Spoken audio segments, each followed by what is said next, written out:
Halo teman-teman, kamu mencintai pagar kehidupan tapi kamu bingung bagaimana cara menikmati pagar kehidupan dengan cara yang efektif? Caranya gampang. Kamu ketikkan pagar kehidupan di YouTube, kemudian kamu klik channel saya, pilih kategori yang sesuai dengan permasalahan kamu, kemudian kamu klik tulisannya, dan kamu klik play all di sini. Maka dalam sekejap, semua video yang berhubungan dengan permasalahan kamu pun bisa langsung kamu tonton tanpa perlu kamu repot sedikit pun. Selamat menikmati ya.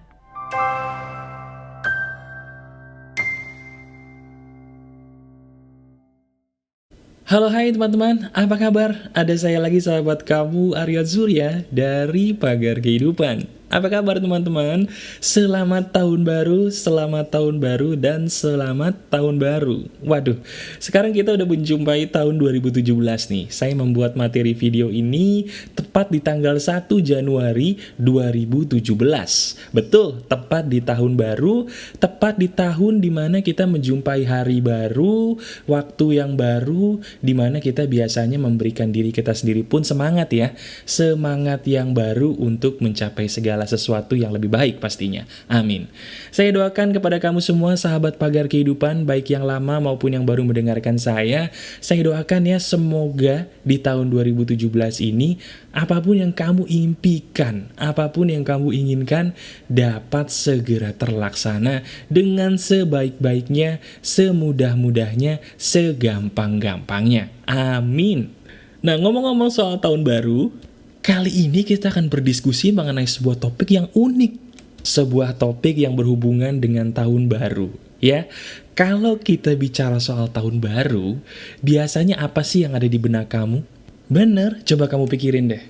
Kalau kita bicara soal tahun baru nih teman-teman, biasanya kamu pasti punya sesuatu hal yang disebut dengan tujuan hidup, keinginan, atau resolusi. Bener nggak? Iya kan? Biasanya kamu nih kalau tahun 2017 yang mungkin pengen kawin jadi semakin pengen kawin, yang pengen jadi pengusaha semakin pengen jadi pengusaha, dan sebagainya. Nah, cuman ada masalah besar nih. Masalahnya gini, kenapa ya? Kok di setiap tahun gue punya resolusi, tapi kenapa kok jarang banget semuanya tercapai? Dari 10 resolusi paling cuma 1-2 mas bro yang bisa tercapai, sisanya mandek. Sisanya mentok, nggak bisa tercapai. Itu penyebabnya apa ya? Nah sekarang, kalau memang ini menjadi masalah kamu di setiap tahun baru, di mana kamu sudah bosan menyusun resolusi nggak ada yang tercapai gitu ya, sekarang izinkan saya yuk masuk ke telinga kamu, membuat kamu menjadi mengerti di mana sih sebenarnya letak kesalahan kamu. Oke? Sekarang saya minta kamu duduk dengan tenang, atau mungkin kamu tidur dengan santai. Izinkan saya masuk ke telinga kamu, membuka cakrawala pikiran kamu, membawa diri kamu kepada pola pikir yang lebih bahagia dan lebih benar. Oke? Kalau ada orang bertanya kepada saya, Mas bro, gue ini udah punya resolusi banyak, goal hidup gue banyak, tapi kenapa ya, kok gue mentok terus, hanya bisa menjalankan beberapa, sisanya nggak bisa gitu. Penyebab utamanya apa? Begini penyebabnya. Saya selalu percaya bahwa segala sesuatu hal itu pasti ada penyebabnya. Termasuk juga kenapa resolusi kamu sebagian besar gagal, sebagian besar tidak bisa terlaksana. Penyebabnya adalah sepele. Penyebabnya adalah karena cara kamu menulis resolusi itu salah. Loh, mas bro, kok enak aja tuh, gue udah bisa nulis kali, gue udah gampang nulis, kok nulis gue salah? Tunggu sebentar. Maksud saya menulisnya salah bukan berarti kamu nggak bisa nulis. Cuman bahasanya salah. Betul, bahasanya salah. Nah, sekarang daripada kita berbahasa basi, langsung aja kita praktekin gimana, ya? Sekarang saya minta tolong seperti biasa. Kamu sediakan kertas kosong dan juga alat tulis. Saya akan langsung mengajarkan to the point. Kenapa sih kok lu punya tujuan, punya resolusi tidak tercapai karena kamu salah nulis? Nah, cara yang benar bagaimana? Kamu siapin dulu alat tulis beserta kertasnya. Abis ini kita langsung praktek. Oke? Siapkan dulu ya. Nah sekarang kamu sudah ada alat tulis, sudah ada kertas. Sekarang saya minta tolong. Caranya sederhana kok. Saya nggak akan mengajarkan kamu cara yang ribet, tapi saya akan langsung to the point. Mempraktekkan apa sih yang membuat lu salah di dalam menentukan resolusi. Sekarang, saya minta tolong kamu ambil alat tulis kamu tuliskan 10 apa sih yang pengen kamu capai di tahun 2017 ini. Kamu tulis dulu baik-baik di kertas, menggunakan alat tulis kamu, 10 resolusi yang ingin kamu capai dalam hidup kamu di tahun yang baru ini. Kamu tulis dulu, kamu pause dulu videonya ya. Setelah selesai, baru kamu lanjut lagi. Saya tungguin, silahkan. Lah, kok dia bengong kayak kadal? Jangan bengong, jangan bengong. Tulis dulu, kamu pause dulu video ini, selesaikan dulu 10 goal kamu, nanti baru saya ajarin gimana caranya mencapai itu semua dengan cara yang efektif ya. Kamu tulis dulu, jangan bengong kayak kadal, pause dulu video ini, baru nanti kita lanjut. Oke, saya tungguin. Sudah? Nah sekarang saya berasumsi bahwa kamu sudah menulis 10 ya. Nggak sampai 10 nggak apa-apa deh. Yang penting kamu sekarang saya anggap sudah ada goal yang ingin kamu capai di tahun yang baru, tahun 2017 ini. Nah pertanyaan berikutnya Mas Bro, gue udah nulis nih, terus harus gue apain? Nah sekarang, coba saya minta tolong, kamu lihat deh tulisan kamu sendiri yang baru saja kamu tulis. Kamu lihat semua tulisannya. Itu semua adalah tulisan yang salah. Wah, gile gue dikerjain ya masih Mas Bro nih. Kok bisa salah tuh kenapa? Gini, kalau kamu saya suruh menuliskan sebuah tujuan, biasanya kamu pasti menulis dengan dua cara kan? Cara pertama, kamu menulis dengan kalimat yang tegas. Kalimat tegas itu contohnya begini. Tujuan saya, nomor 1, menikah. Nomor 2, menjadi pengusaha. Nomor 3, ingin buka restoran, dan sebagainya. Itu kalimat tegas. Nah yang kedua, biasanya kalau orang saya suruh nulis permintaan atau tujuan, dia akan menulis menggunakan kalimat semoga. Semoga saya di tahun 2017 ini cepat kawin, semoga saya skripsinya cepat lulus, semoga saya bisa jadi pengusaha, dan sebagainya. Betul apa enggak? Betul sih Mas Bro, cuman letak kesalahannya di mana? Kesalahannya adalah begini, kalau kamu pendengar setia Pagar Kehidupan, saya selalu bilang bahwa dalam hidup ini ada yang namanya hukum tarik-menarik.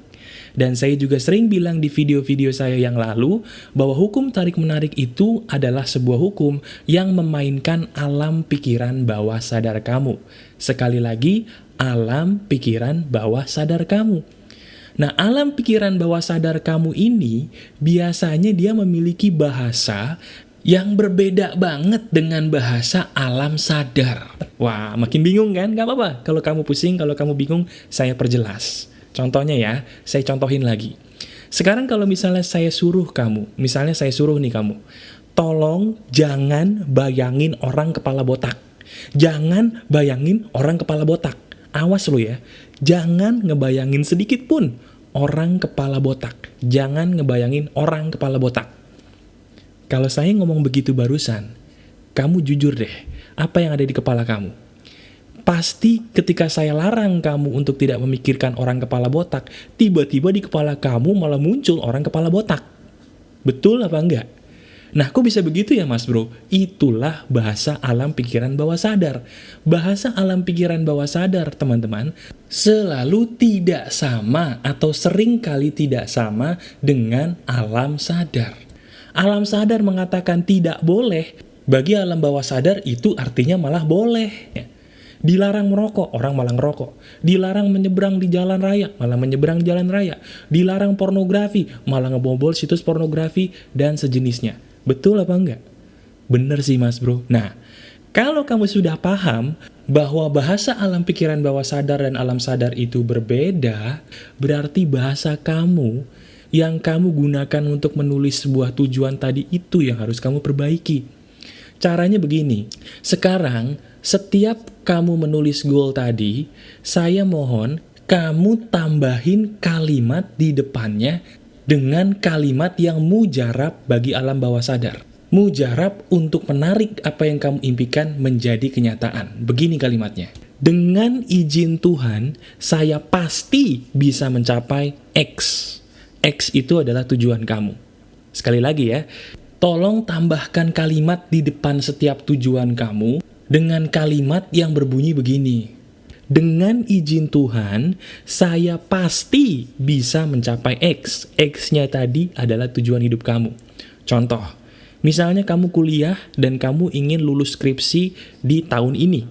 Daripada kamu mengatakan semoga saya lulus skripsi tahun ini, atau kamu cuma mengatakan saya lulus skripsi tahun ini, kamu pertambah kalimat yang membuat alam bawah sadar kamu menjadi yakin bahwa kamu bisa.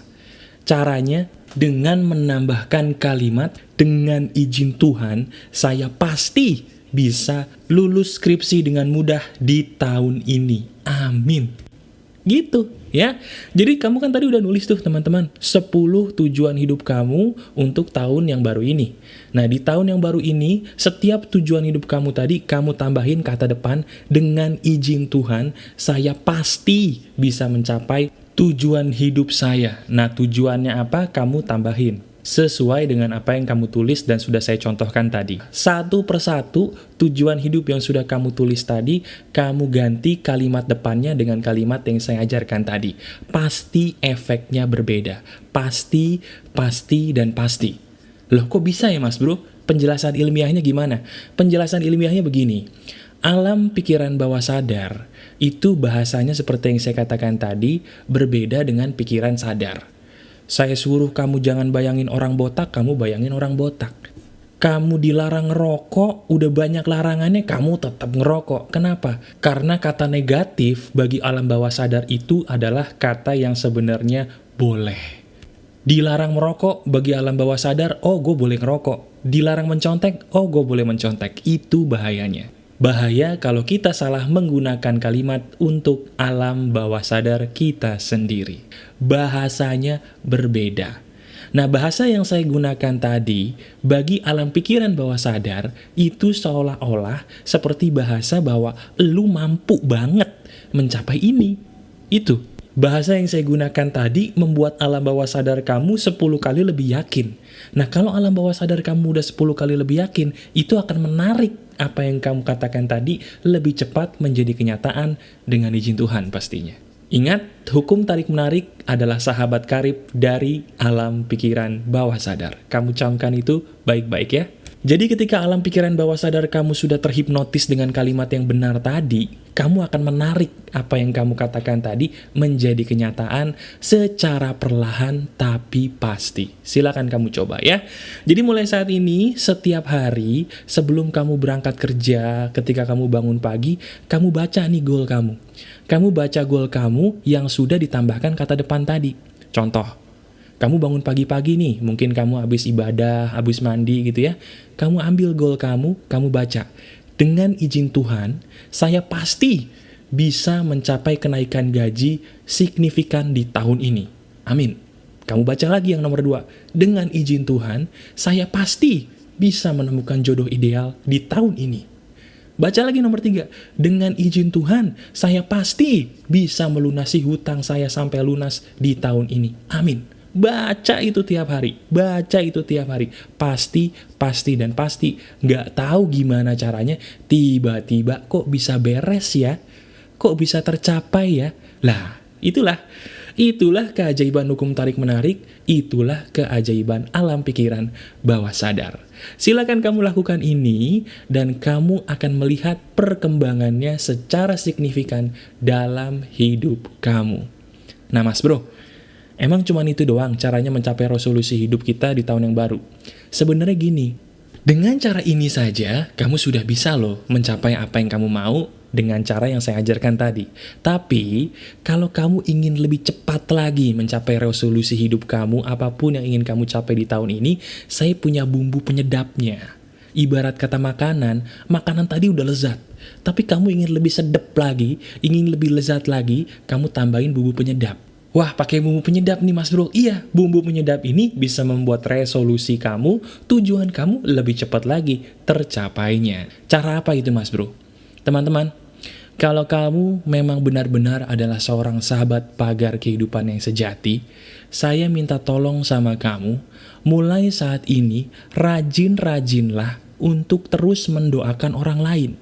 Sekali lagi, kalau kamu memang pencinta pagar kehidupan, kalau kamu memang merupakan sahabat pagar kehidupan, kamu harus berjanji bahwa mulai saat ini, kamu harus terus rajin mendoakan orang lain. Loh, emang apa hubungannya mas bro? Begini, apapun yang kamu doakan kepada orang lain, itu akan kembali lagi kepada kamu sama persis seperti yang kamu doakan untuk orang lain. Tetapi, apapun yang kamu irikan dari orang lain, itu justru akan membuat kamu tidak mendapatkan apa yang kamu irikan tadi. Apa yang kamu doakan untuk orang lain akan menjadi milik kamu, secara perlahan tapi pasti, dan apa yang kamu irikan kepada orang lain, itu akan membuat kamu tidak mendapatkan hal yang kamu irikan tersebut. Jelas ya? Jadi sambil kamu membaca tujuan hidup kamu dengan cara yang saya ajarkan tadi, sambil juga kamu rajin mendoakan orang lain. Kamu persedap lagi ini semua, supaya bisa cepat terkabul dengan rajin-rajin mendoakan orang lain. Contoh, misalnya biasanya kamu kalau ketemu temen basa-basi. Hey bro, apa kabar? Sis, apa kabar? Jeng, apa kabar? Pak, apa kabar? Udah lama gak ketemu. Basa-basi. Nah, mumpung tahun baru, kalau kamu ketemu temen, kamu bilang gini, bro, gue doain nih, lu di tahun ini bro, gue doain lu bisa punya mobil, lu bisa tambah kaya, lu bisa tambah sehat. Amin. Kamu doain itu aja terus-terusan kepada setiap orang yang kamu temukan, kamu sendiri pun tiba-tiba secara anehnya, hidup kamu penuh berkah. Orang yang paling sering mendoakan orang lain, itu hidupnya penuh berkah. Saya jamin, cobain aja. Ya, jadi di depan tadi kamu sudah saya ajarkan bagaimana cara kamu membaca setiap hari resolusi kamu dengan kalimat yang benar. Nah, kamu persedap lagi itu semua dengan kebiasaan baru mendoakan orang lain secara langsung. Jadi mulai saat ini, kalau kamu ngucapin selamat ulang tahun, selamat tahun baru, selamat hari raya, nggak usah pakai broadcast ya. Saya paling bingung kalau ada orang ngucapin selamat tahun baru, contohnya menggunakan broadcast. Ngapain? Lu nggak niat namanya. Bener nggak? Kalau kamu ingin mengucapkan selamat tahun baru, doakan dong dengan bahasa yang tulus, dengan bahasa yang nyata, dengan bahasa yang ikhlas, seperti kamu mendoakan diri sendiri. Dari situ nanti kamu akan kena berkahnya sendiri. Itu dia. Oke? Nah sekarang kamu lakukan dua cara ini, kamu gabungkan dua cara ini setiap hari, hidup kamu pun pasti akan penuh dengan keajaiban. Silakan lakukan itu dan lihat hasilnya ya. Masih ada saya sahabat kamu Aryan Surya dari Pagar Kehidupan. Saya doakan semoga di tahun yang baru ini kamu semakin bahagia, semakin maju, semakin berkelimpahan, dan semakin dekat dengan apapun yang kamu mau. Amin.